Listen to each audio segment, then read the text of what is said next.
Alright, so today we're making marinara sauce. This is one of our favorite tomato sauces. We actually use it in place of pizza sauce on our pizzas, and we also use it in place of spaghetti sauce a lot of times because we just like it that much. It's a pretty simple recipe, and I think you'll like it a whole lot. For today's recipe, I'm using San Maranzo tomatoes. They're a very traditional Italian tomato. They've got a nice thin skin, and they don't have many seeds, so they do really nicely for sauces. If you're using a different variety of tomatoes, I would recommend removing the skins, especially if it has a thick skin. For these, we did it last year without removing them, and we're perfectly pleased with the results, so we're not going to remove them this year. Once you've washed and diced your tomatoes, you can just crush them up with a potato masher rather. And they don't have to be completely crushed, but this is good enough for starters.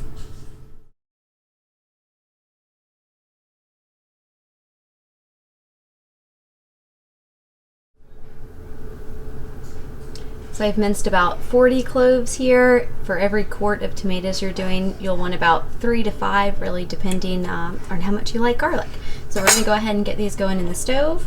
We've heated up some olive oil here, and we're just going to get these heated. We don't want them to turn brown, we just want them to get nice and tender.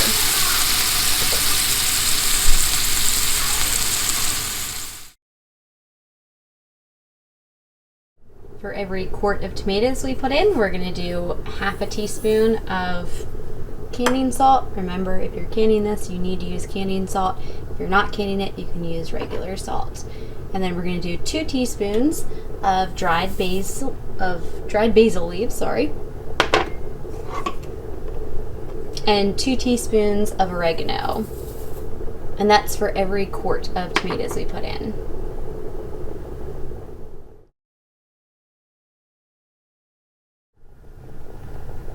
From here, we're just going to cook it down and use our potato masher to mash the tomatoes up from time to time. Make sure you continue to stir because you don't want anything to stick to the bottom.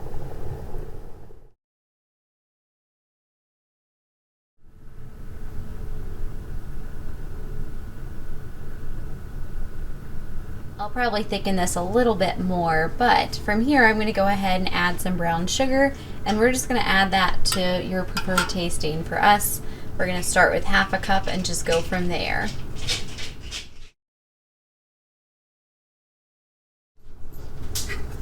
Once you've got it to your desired thickness, you're going to go ahead and jar it up. We're going to be doing these in pints. We're going to give them about a 1/2 inch headspace. Once you fill your jars, you're going to add 2 teaspoons of lemon juice to each pint, and we're going to water bath these for 35 minutes.